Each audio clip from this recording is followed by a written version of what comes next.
Buenas tardes.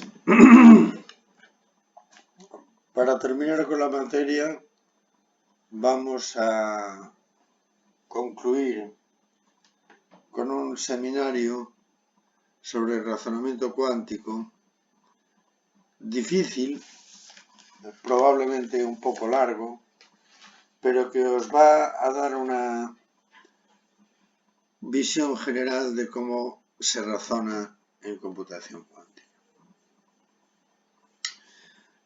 Este tema me parece que es crucial en la formación de un ingeniero informático en los tiempos que corren, puesto que la computación cuántica, como ya os he dicho varias veces, está ahí. Está ahí hasta el punto de que ya se hace teleportación cuántica a varios miles de kilómetros de distancia. Pero vamos a empezar a ver algoritmos que tienen una utilidad casi práctica. Vamos a ver un poco las generalidades de los algoritmos cuánticos de razonamiento. Un algoritmo cuántico se puede definir como un algoritmo que se ejecuta en un modelo realista de computación cuántica. En el análisis de los algoritmos cuánticos es habitual comparar la cota superior asintótica con el mejor algoritmo clásico conocido. De forma que, si el problema está resuelto, se hace con el mejor algoritmo clásico posible. Es decir, que los algoritmos cuánticos pueden resolver problemas que los algoritmos clásicos no pueden resolverlos. Hay varios algoritmos que son de interés, pero yo me voy a centrar únicamente en dos. En la literatura se puede leer que entre los algoritmos cuánticos destacables encontramos el algoritmo de Deutsch-Jozsa, que fue propuesto por David Deutsch y Richard Jozsa. Richard Jozsa trabaja en la Universidad de Cambridge. Fijaros la fecha, en 1992, es una fecha relativamente reciente, y fue mejorado por Richard Cleve, Arthur Eckert y Chiara Machiavello y Michele Mosca, sobre todo Michele Mosca, en 1998.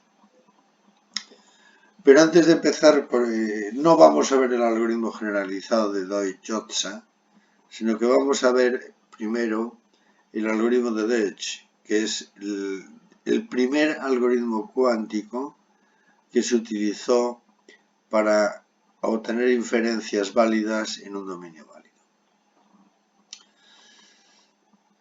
Básicamente, el propósito del algoritmo de Deutsch es determinar si una función de tipo caja negra f aplicada sobre 0,1 elevado a n, que se proyecta en 0,1, es constante o balanceada. ¿Qué quiere decir esto? Dada una función que para una entrada de n bits da un solo bit de salida, se trata de determinar si la salida es independiente de la entrada o si para la mitad de las entradas es 0 y para la otra mitad es 1. El algoritmo de Deutsch-Jozsa, que es la generalización del algoritmo de Deutsch, fue uno de los primeros algoritmos diseñados para ejecutarse sobre un computador cuántico y es mucho más eficiente que los algoritmos clásicos, ya que aprovecha el paralelismo inherente a los estados de superposición, como esto ya os suena. El problema de Deutsch-Jozsa nos da una función cuántica, que es, ya digo, el aspecto general, f de x1, x2, xn, que toma n bits de entrada y devuelve un valor binario f de x1, x2, xn. Sabemos que la función es constante, 0 para en todas las entradas o 1 en todas las entradas, o balanceada, devuelve 1 para la mitad de las entradas y 0 para la otra mitad. El problema es entonces determinar cómo es la función, si constante o balanceada, aplicando entradas a la caja negra y observando su salida.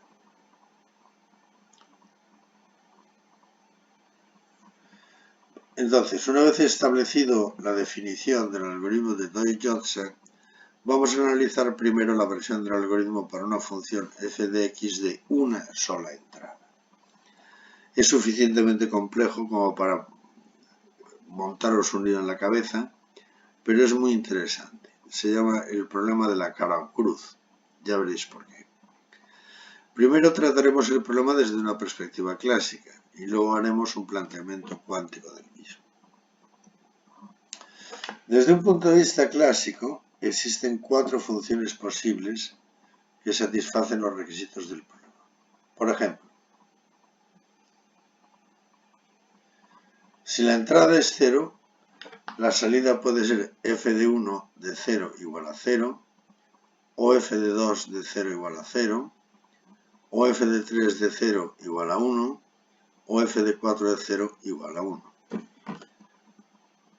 Si la entrada es 1, la salida puede ser f de 1 igual a 0, f de 2 de 1 igual a 1, f de 3 de 1 igual a 0, f de 4 de 1 igual a 1, y de acuerdo con lo establecido, f de 1 y f de 4 son constantes, porque f1 siempre devuelve 0 y f4 siempre devuelve 1.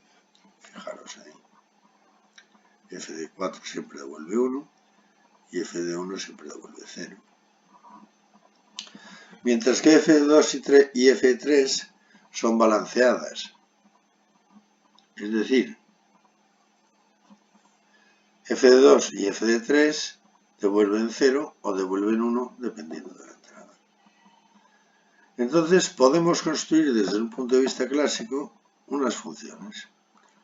X igual a f de 0 e y igual a f de 1 y una máquina de Turing convencional que, aplicándose sobre las dos entradas x e y, es igual a 1 si y solo si x igual a y, y es igual a 0 si x es distinto de y. Sin embargo, como veis ahí, esta máquina de Turing requiere explícitamente que evaluemos la función f 2 veces. La pregunta que se hizo Deutsch es la siguiente. ¿No podríamos resolver el problema evaluando la función una sola vez? Este planteamiento equivale a decir que necesitamos una máquina de Turing M', de forma que M' de x es igual a 1 si x es igual a y, y M' de x es igual a 0 si x es distinto de y. Sin embargo, esta máquina de Turing es imposible de construir siguiendo un planteamiento clásico, porque y no es una entrada del sistema. Entonces Deutsch se plantea la resolución del problema desde una perspectiva cuántica. Para ello considera los qubits 0 y 1, sobre los cuales aplicamos una transformación de Hadamard, de forma que la transformación de Hadamard aplicada sobre el ket 0, como sabéis, es la suma de los dos kets 0 y 1 dividido por raíz de 2, que es el factor de normalización. Y aplicando la función de Hadamard, la puerta de Hadamard sobre el ket 1, nos devuelve la diferencia entre 0 y 1 y lo multiplica por 1 por raíz de 2, que es el factor de normalización. Vamos a olvidarnos del factor de normalización para hacer la explicación más clara. Entonces, definimos un ket x, que es igual a ket 0 más ket 1, y un ket y, que es ket 0 menos ket 1. Donde, como ya he dicho, hemos prescindido de los factores de normalización para una mayor claridad. El objetivo es construir una puerta cuántica de 2 entradas y de 2 salidas que realice la transformación u aplicado sobre x y se mapea en x, en el ket x, y XOR f de x. Vamos a ver por qué. Primero configuramos la entrada. La entrada la configuramos de forma XY, que como sabéis es una forma abreviada de expresar el producto tensorial X por Y. Y esto es igual a 0, 0, menos 0, 1, más 1, 0, menos 1, 1. Esto es un estado entrelazado y superpuesto que permite evaluar la función f una sola vez. Aplicamos la transformación propuesta sobre la entrada, con lo que obtenemos la salida. Función de onda de la salida es igual a el operador de transformación por la función de onda de entrada. Es igual a 0, 0 más f de 0 menos 0,1 más f de 0 más 1, 0 más f de 1 menos 1,1 más f de 1. En donde cuando digo más quiero decir OR exclusivo. Ahora vamos a analizar cada uno de los términos de la salida. En el caso de A, 0 XOR f de 0, si f de 0 es igual a 0, tenemos 0,0 más f de 0, que es igual a 0,0 más 0, que es igual a 0, 0, que es igual a 0, f de 0. Si f de 0 es igual a 1, tenemos que 0,0 más f de 0 es igual a 0,0 más 1 igual a 0,1 igual a 0, f de 0. Fijaros que aquí f de 0 es 0, aquí es 0, y por lo tanto el segundo término del get se puede representar a través de la función. Vamos a seguir ahora con 0,1 más. Ya digo, cuando digo más quiero decir XOR. 0,1 más f de 0.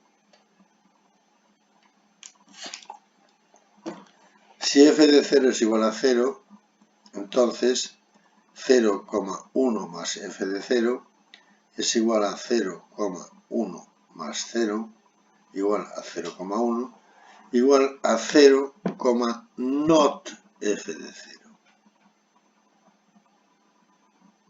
F de 0 es igual a 0, aquí sale 1, pues es la negación. Not f de 0.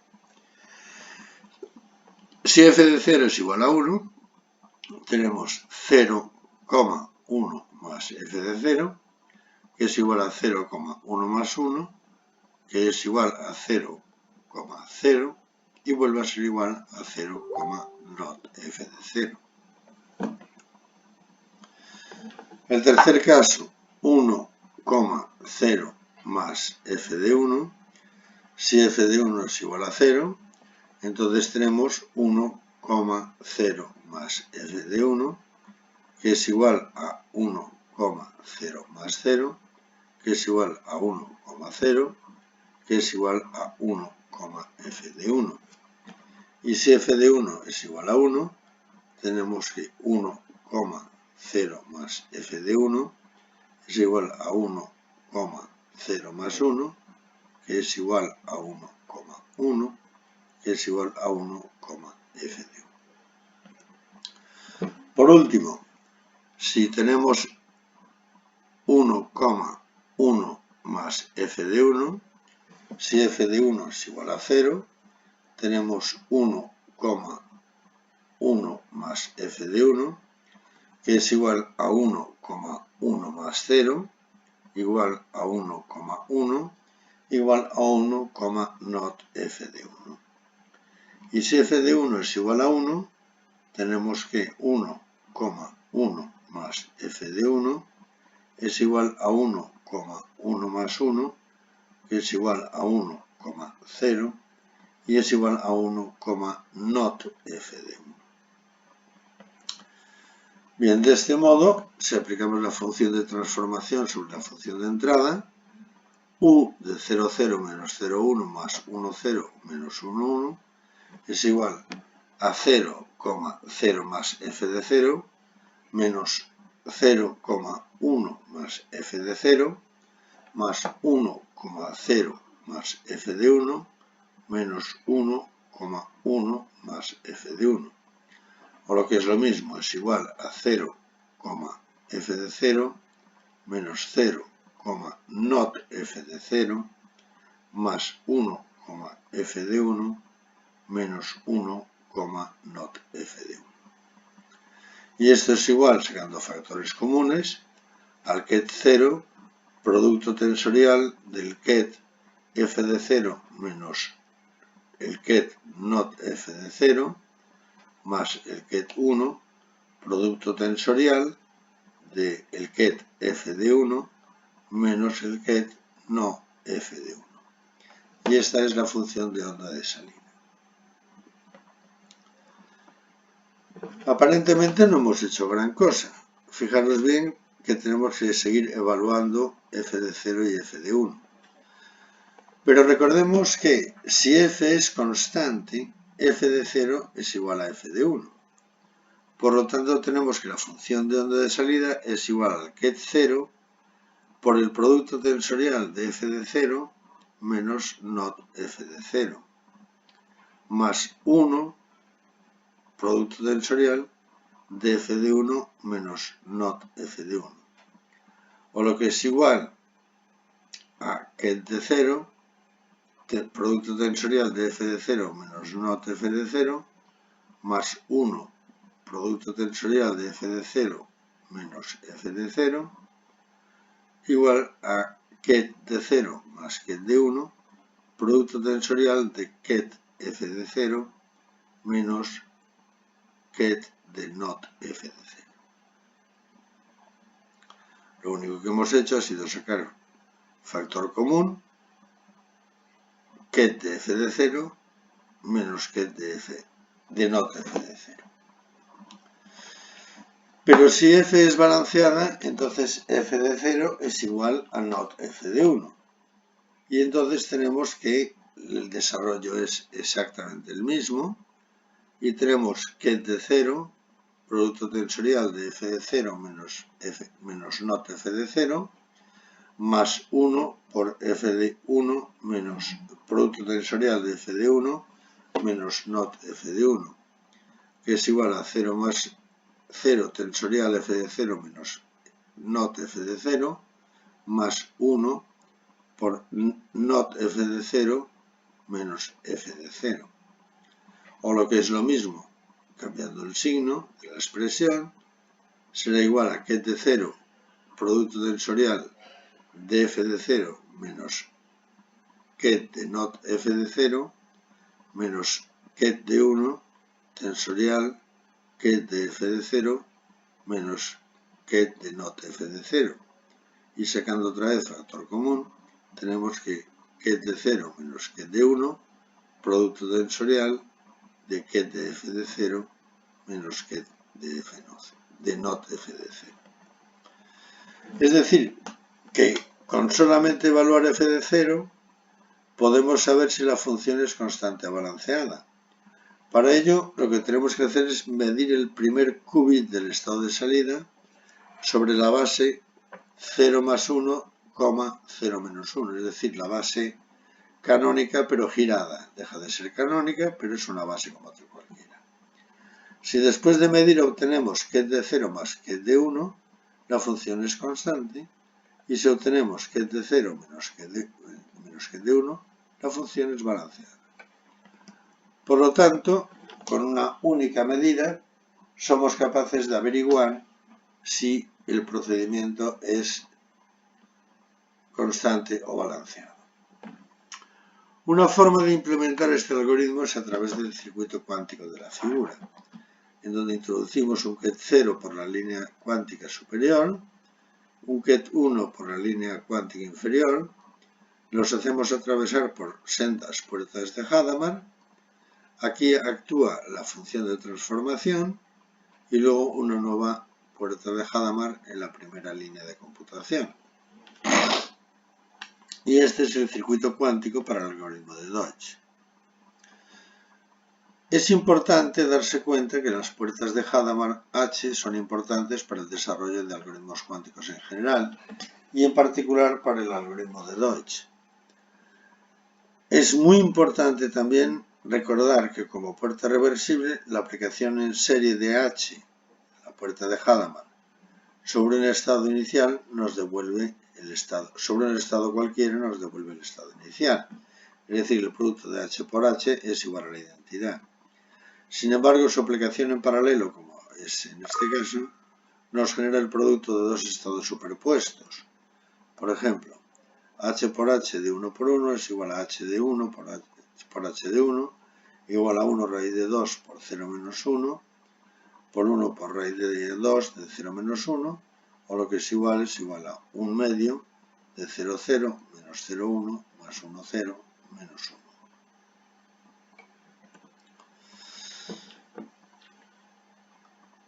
Bien, vamos a seguir un poquito más adelante y en este contexto llamaremos transformada de Hadamard a la aplicación de n puertas de Hadamard en paralelo sobre n qubits y eso lo denotamos como h elevado a tensorial de n.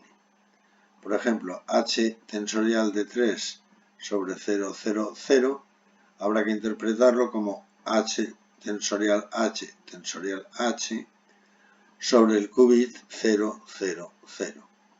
Que es igual a h de 0 por h de 0 por h de 0, que es igual a 1 partido por raíz de 2 de 0 más 1, igual por 0 más 1 por 1 raíz de 2 por 0 más 1 y otra vez por 1 raíz de 2 por 0 menos 1.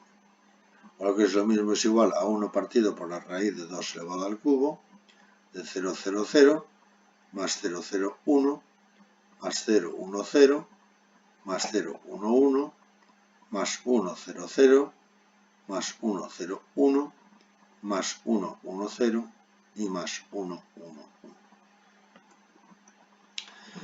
En general, y vamos a ahora pensar un poco, si ket x es un estado tal que x es igual a 0, desde 0 hasta 2 elevado a n menos 1, la aplicación de h tensorial elevado a tensorial de n sobre un estado con n entradas 0 se puede representar de la forma siguiente. H elevado a tensorial de n por el ket de 0 elevado a tensorial de n es igual a 1 partido por raíz de 2 elevado a n por la suma desde x igual a 0 a 2 elevado a n menos 1 del ket x. De acuerdo con este planteamiento, si nos fijamos en la figura anterior, los bloques H son puertas de Hadamard, cuya operación, como sabemos, es que cuando aplican sobre el ket 0, dan 0 más 1 partido por raíz de 2, y cuando aplican sobre el ket 1, dan 0 menos 1 partido por raíz de 2. Por otra parte, ya sabemos que el bloque U, como lo hemos definido, realiza la transformación U de xi es igual a xi, i sub i XOR f de x sub i, donde x sub i e y sub i pertenecen a 0 o 1. En el algoritmo que describiremos a continuación, que es el mismo que el de Deutsch, es el de Deutsch, el original de Deutsch, haremos que la entrada x sub i esté en un estado superpuesto a través de las puertas de Hadamard. Si os acordáis de la figura, el procedimiento será h por identidad. Vamos a verlo. H por identidad.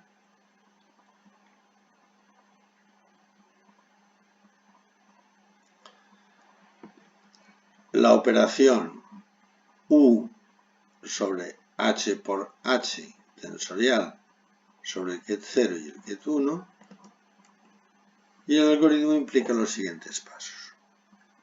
Primero tenemos que definir un estado inicial de entrada, 0 y 1, y aplicar en paralelo las puertas de Hadamard para generar el producto de estados de dos superposiciones.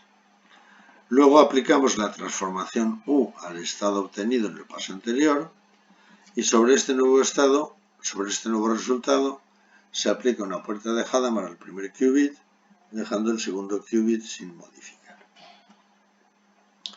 El proceso evoluciona de la siguiente forma. H de 0 igual a 1 partido por raíz de 2 de 0 más 1. H de 1 es igual a 1 partido por raíz de 2 de 0 menos 1. H tensorial H de 0,1 es igual a 1 medio de 0,0 menos 0,1 más 1,0 menos 1,1.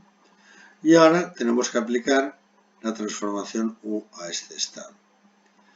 Y esto es la aplicación de U sobre este estado, es U de 1 medio de 0,0 menos 0,1 más 1,0 menos 1,1, igual a 1 medio de U de 0,0 menos, metemos la U dentro, de 1 medio de U de 0,0 menos U de 0,1 más U de 1,0 menos U de 1,1. Ahora conviene recordar que tanto f de 0 como f de 1 pueden valer 0,1. Y daros cuenta de que si f de 0 es igual a 0, 0 más f de 0 es igual a 0. Si f de 1 es igual a 0, 0 más f de 1 es igual a 0. Si f de 0 es igual a 1, 0 más f de 0 es igual a 1. Si f de 1 es igual a 1, 0 más f de 1 es igual a 1. Si f de 0 es igual a 0, 1 más f de 0 es igual a 1. Si f de 1 es igual a 0, 1 más f de 1 igual a 1. Y si f de 0 es igual a 1, 1 más f de 0 es igual a 0. Y si f de 1 igual a 1, 1 más f de 1 es igual a 0.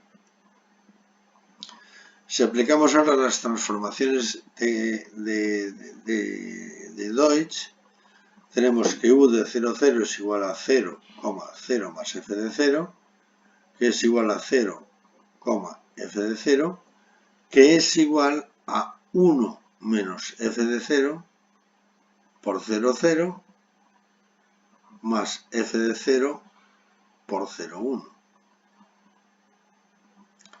Si le aplicamos la transformación de Deutsch sobre 0,1, tenemos 0,1 más f de 0, que es igual a 0, not f de 0, que es igual a f de 0 por 0,0, más 1 menos f de 0 por 0,1. Si hacemos U sobre 1,0, tenemos 1,0 más f de 1, que es igual a 1, f de 1, que es igual a 1 menos f de 1 por 1,0, más f de 1 por 1,1. Y si hacemos la transformación U de 1,1, es igual a 1,1 más f de 1, que es igual a 1, not f de 1, igual a f de 1 por 1,0, más 1 menos f de 1 por 1,1.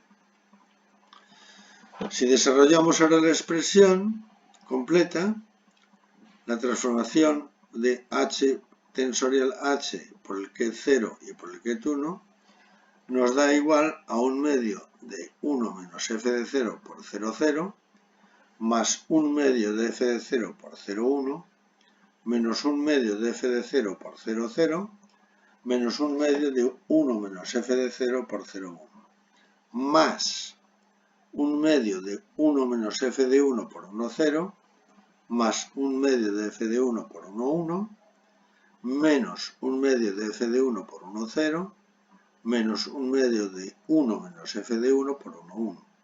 O lo que es igual, sacando factor común, es 1 medio menos f de 0 por 0,0 menos 1 medio de f de 0 menos 1 medio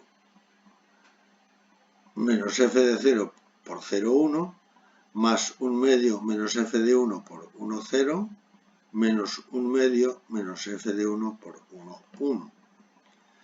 Y separando los términos, la expresión se puede representar como 1 medio menos f de 0 por 0 por el ket 0 menos 1 más 1 medio de f de 1 por 1 por 0 menos 1. Separando ahora otra vez los términos, tenemos aquí 0 menos 1 y 0 menos 1, y esto se convierte en 1 medio menos f de 0 por ket 0 más 1 medio de más 1 medio menos f de 1 por ket de 1, multiplicado todo por ket 0 menos ket 1. Bien, recordemos ahora que la función de salida era igual a la puerta de Hadamard por la identidad, por la transformación de h tensorial a h por 0, 1, y esto nos daba h por i por la función de salida. Esto lo que quiere decir es que realizamos una transformación de Hadamard sobre el primer qubit de φ' y dejamos el segundo bit sin modificar. Por lo tanto, en nuestro caso, desarrollando la expresión, tenemos que h de 1 medio menos f de 0 ket 0 es igual a 1 partido por raíz de 2 por 1 medio menos f de 0 por 0 más 1. Y h aplicado sobre 1 medio menos f de 1 por 1 es igual a 1 medio, 1 partido por raíz de 2 de 1 medio menos f de 1 por 0 menos 1. Fijaros que en un caso es más y en el otro es menos. Si aplicamos ahora el producto de h por i, tenemos 1 medio de f de 0, 1 medio menos f de 0 por 0 más 1, más 1 medio menos f de 1 por 0 menos 1, y todo ello multiplicado por 0 menos 1. Es decir, que tenemos 1 medio de 0 más 1 medio de 1 menos f de 0 por 0 menos f de 0 por 1, más 1 medio de 0 menos 1 medio de 1 menos f de 1 por 0 más f de 1 por 1, y todo ello multiplicado por 0 menos 1 partido por raíz de 2. Desarrollando un paso más, tenemos que esta expresión equivale a 1 menos f de 0 menos f de 1 por ket 0 más f de 1 menos f de 0 por ket 1, y todo ello multiplicado por 0 menos 1 partido por raíz de 2. Ahora analizamos la salida. Si f de 0 es igual a f de 1, f de 1 menos f de 0 es igual a 0. Y la salida será más o menos 0, da igual, por 1 partido por raíz de 2 de 0 menos 1. Y si f de 0 es distinto de f de 1, resulta que 1 menos f de 0 menos f de 1 es igual a 0. Y la salida nos da más o menos ket 1 por 1 partido por raíz de 2 de 0 menos 1. Es decir, que midiendo ahora el primer qubit, si nos da 0, tenemos una función constante, y si nos da 1, tenemos una función balanceada. Por lo tanto, con el dispositivo anterior y el algoritmo diseñado, si al medir el primer qubit obtenemos el valor 0, la función es constante, y si obtenemos un 1, la función es balanceada, con una sola medida. Por eso este algoritmo se le llama el algoritmo de la moneda de Caro-Cruz. La computación cuántica, como resumen de esto, nos permite resolver el problema de Deutsch, ya que es capaz de evaluar simultáneamente f de 0 y f de 1. Esto es posible por el paralelismo cuántico, que puede ser descrito convenientemente generalizando el problema de Deutsch, y es la base del algoritmo general de Deutsch-Jozsa, que ya enunciamos al principio. Vamos a ver ahora otro algoritmo cuántico que se llama el algoritmo de las funciones periódicas de Simon. En realidad es una transformada cuántica de Fourier, que combina dos aspectos, clásico y cuántico. El problema es encontrar patrones en funciones. Y el procedimiento, como ya he dicho, combina métodos cuánticos y métodos clásicos. Por ejemplo, sea alfa una función que actúa sobre 0,1 elevado a n y lo mapea en 0,1 elevado a n. Alfa puede ser evaluada, podemos evaluar alfa, pero a nosotros se nos presenta como una caja negra, no sabemos qué pasa ahí. Sabemos que hay una cadena binaria oculta, que denominamos C vectorial, igual a C0, C1, puntos suspensivos C-1. y que C vectorial es el periodo de la función alfa. Como veis, esto es una transformación de Fourier. Entonces, si C vector es igual a C0, C1, Cn-1, para todo x vector y para todo y vector pertenecientes a 0, 1 elevado a n, resulta que alfa de vector x será igual a alfa de vector y. Si y solo si el vector x es igual al vector y, or exclusivo el periodo de la función c. Claramente c tiene que ser el periodo de la función porque es lo que se repite. A partir de c vuelve a ser x y así sucesivamente. El objetivo es encontrar este periodo. Daros cuenta de que si c es igual a 0 elevado a n, entonces la función es 1, 1. Y si c es distinto de 0 elevado a n, entonces la función es 2 a 1. En cualquier caso, eso no nos importa, pero vamos a verlo con un ejemplo. Consideremos que n es igual a 3 y que el periodo de la función en forma vectorial es 1, 0, 1. Y tenemos los siguientes valores. Para el vector y, 0, 0, 0, 0, 0, 1, 0, 1, 0, 0, 1, 1, 1, 0, 0, 1, 0, 1, 1, 1, 0 y 1, 1. El periodo es siempre el mismo, 1, 0, 1, 1, 0, 1, 1, 0, 1, 1, 0, 1.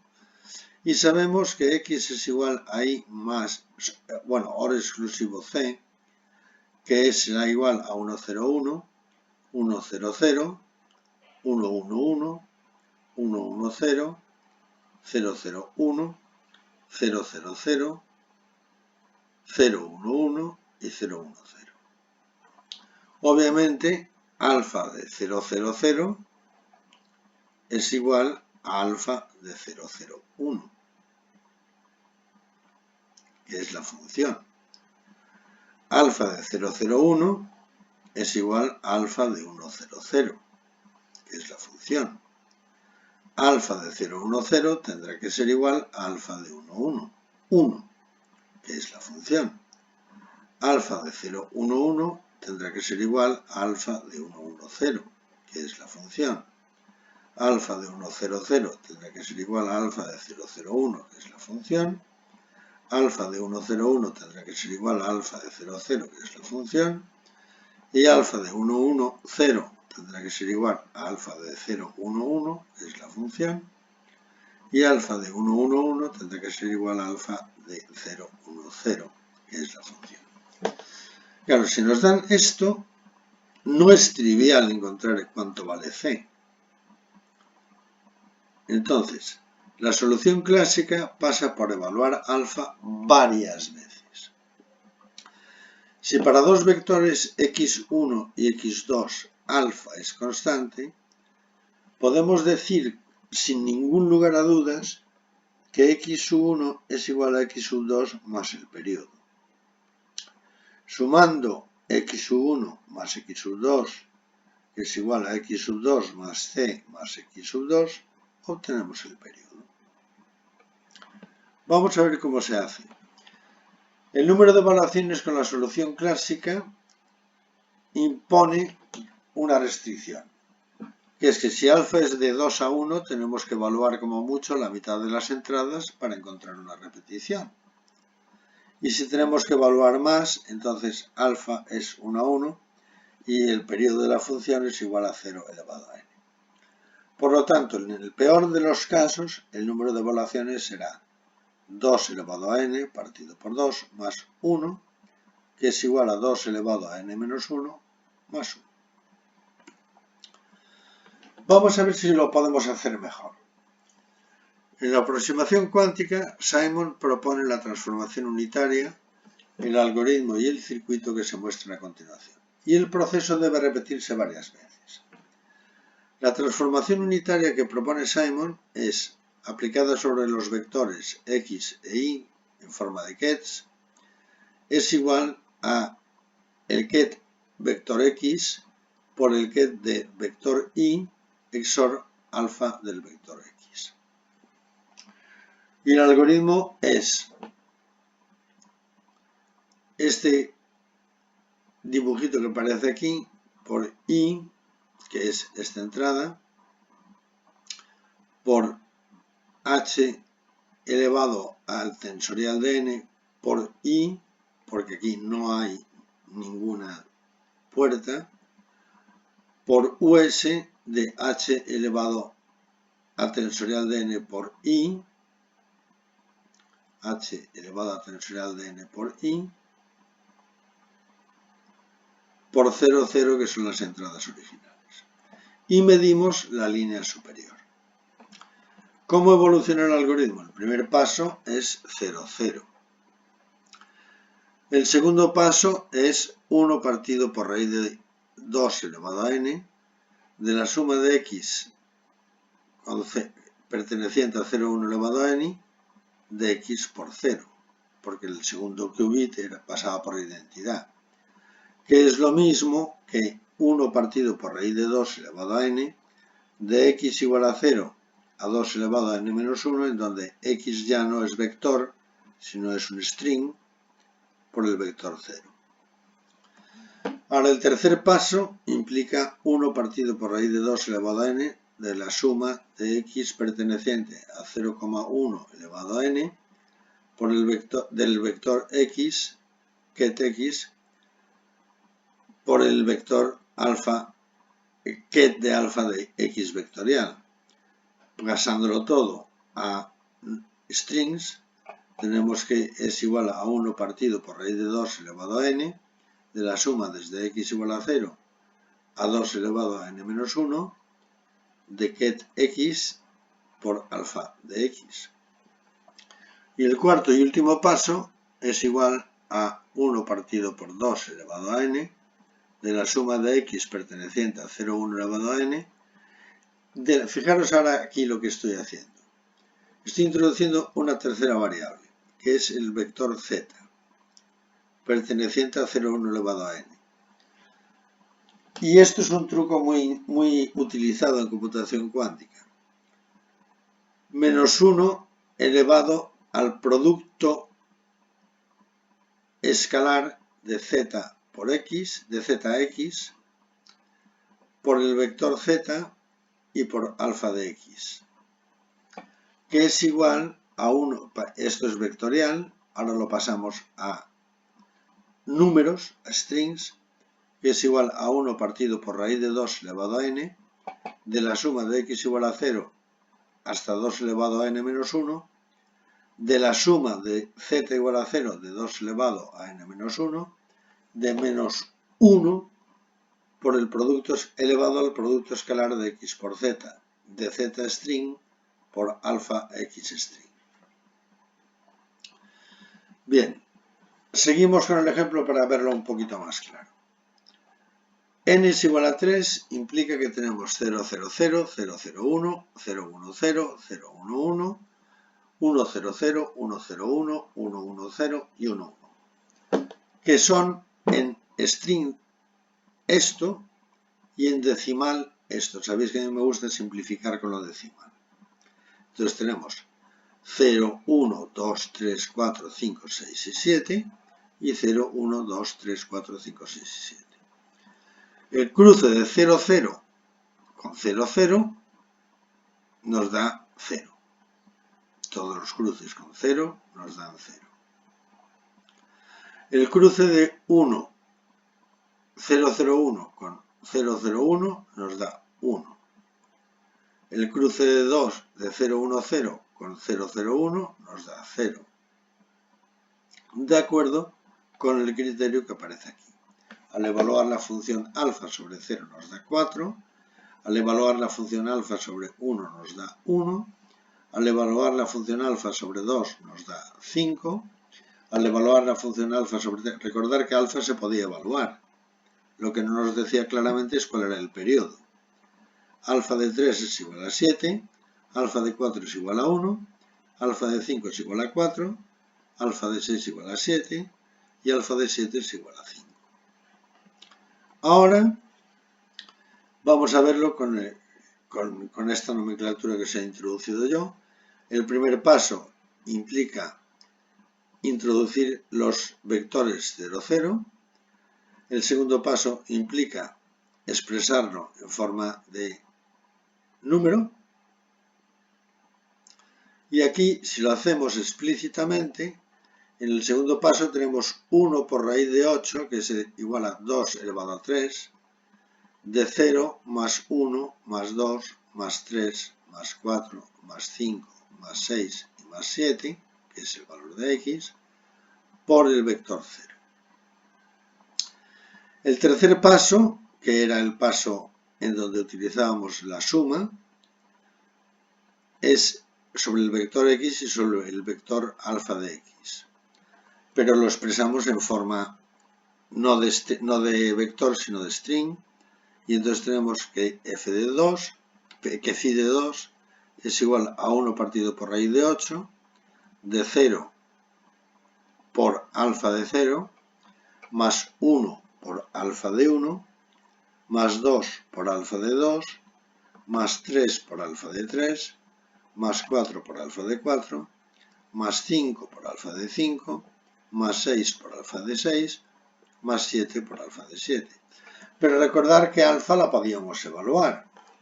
Y al poder evaluar alfa, de acuerdo con el criterio anterior, que es el mismo que aparece aquí, alfa de 0 es igual a 4, alfa de 1 es igual a 1, alfa de 2 es igual a 5, alfa de 3 es igual a 7, alfa de 4 es igual a 1, alfa de 5 es igual a 4, alfa de 6 es igual a 7 y alfa de 7 es igual a 5.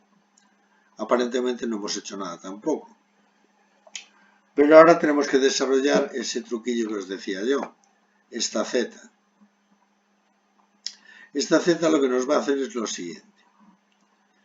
Sobre la función phi sub 3, que es 0, más 1, más 2, más 3, más 4, más 5, más 6, más 7, tensorialmente por 4, que es la evolución de alfa sub 0, más 0 menos 1, más 2 menos 3, más 4 menos 5, más 6 menos 7, por 1, que es alfa de 1.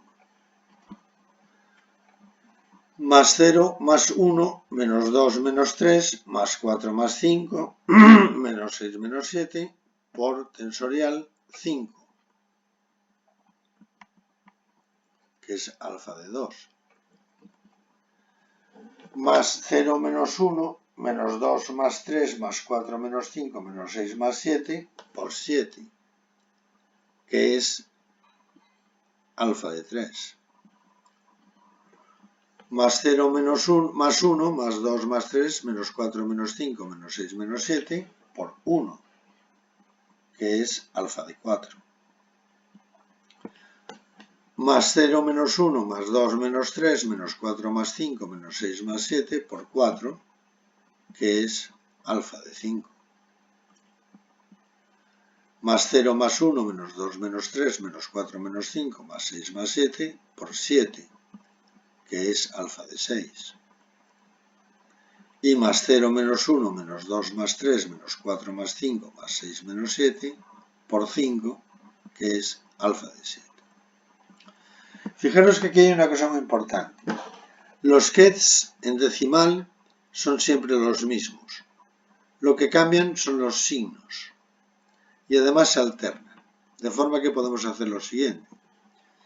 Tenemos aquí, he puesto en rojo, que en el cuarto paso tenemos 0 más 1, más 3 más 4, más 6, más 5 más 6, en rojo. 0 menos 1, menos 3 más 4, más 5 más 6. Por ket 0, por ket 4, por ket 1. Vamos a coger los kets 4, por ejemplo. Ket 4. Los he ordenado de forma que sea fácil verlo. 0, 0, 0. Más 1 menos 1, 0. 2 y 2, 2. 3 y menos 3, 0. 4 y menos 4, 0. 5 y 5, 5. 6 y menos 6, 0. Y 7 y 7, 7. Luego esto quedaría claramente simplificado. Ahora hacemos con el ket 1. y tenemos también la alternancia de signos. De forma que al final nos queda 0 más 2 más 5 más 7 por 4, 0 más 2 menos 5 menos 7 por 1, 0 más 2 más 5 más 7 por 4, 0 más 2 menos 5 menos 7 por 1, 0 más menos 2 más 5 menos 7 por 5, 0 menos 2 menos 5 más 7 por 7, 0 menos 2 más 5 menos 7 por 5 y 0 menos 2 menos 5 menos 7 por 7. Con lo cual, podemos escribir la expresión como en el último paso, como 0, factor común tensorial, de 4 más 1 más 5 más 7. Otra función que tenemos que es válida es 2 tensorial 4 más 1 menos 5 menos 7. Otra función válida es 5 tensorial 4 menos 1 más 5 menos 7. Y otra función que es válida es 7 tensorial 4 menos 5 menos 1. 4 menos 1 menos 5 más 7. Y ahora nos encontramos con el problema de que tenemos un sistema lineal de ecuaciones. Y aquí es donde entra la parte clásica de la transformada cuántica de Fourier. Si medimos el primer qubit, obtenemos 0, que es 0, 0, 0. Acordaos del truco este de ZX, 0, 0, 0, el periodo será igual a 0. Si al medir el primer qubit nos da 2, tenemos que 0, 1, 0, el periodo es igual a 0. Si al medir el primer qubit nos da 5, esto equivale a decir 1, 0, 1, C igual a 0. Y si al medir el primer qubit tenemos 7, es 1, 1, 1, C igual a 0. Ahora, escribimos el periodo vectorial como un string y tenemos el siguiente sistema de ecuaciones. 0, 0, 0, C1, C2, C3 es igual a 0, lo que implica una solución trivial. Para que este producto escalar sea 0, lo que tiene que ocurrir es que 0 por C1 más 0 por C2 más 0 por C3 sea igual a 0. Esta es la solución trivial. Vamos a ver la solución no trivial. Para ello necesitamos hacer uso de 0, 1, 0, C1, C2, C3, que es igual a 0, lo cual implica que 0 por C1 más 1 por C2 más 0 por C3 es igual a 0. Luego ya sabemos el segundo término del periodo, que es C2 igual a 0, porque es la única forma de que esto sea igual a 0. Ahora, para resolver los otros dos términos del periodo, necesitamos 1, 0, 1 y 1, 1. Por una parte, 1, 0, 1, C1, C2, C3 es igual a 0. Esto implica que 1 por C1 más 0 por 0 más 1 por C3 es igual a 0. O lo que es lo mismo, C1 más C3 es igual a 0 y C1 tiene que ser obviamente C1 igual a C3, pero puede ser cualquiera de los dos, 0 o 1. Para lo cual utilizamos la cuarta ecuación, que es 1, 1, 1 de C1, C2, C3, y la solución es 1 por C1 XOR 1 por 0, porque esto ya lo sabemos de antes, XOR 1 por C3 igual a 0. Luego, por una parte tenemos la solución trivial, que es 0, 0, 0, o la solución no trivial, que es 1, 0, 1. Y este es precisamente el periodo de la función. Si nos vamos para atrás,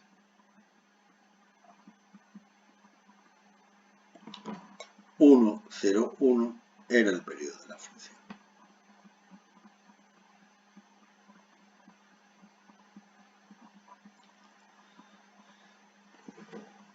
Lo podemos comprobar si queréis. Alfa de 0, bueno, esto se puede comprobar fácilmente. Si el periodo es 1, 0, 1, nos da los valores correspondientes. Y en el método, la ganancia que tenemos con el método, sobre el método clásico es que en el método clásico necesitábamos 2 elevado a n-1 más 1 evaluaciones, mientras con el método de Simon la complejidad se reduce a n evaluaciones, con una ganancia notable sobre el proceso del problema. Y esto es todo en cuanto se refiere al curso de RCRA. Estoy encantado de haber estado con vosotros y os deseo lo mejor y que cuando nos veamos por ahí nos podamos tomar una cerveza. Tener mucha suerte en la vida, que está muy jodida. Un abrazo para todos.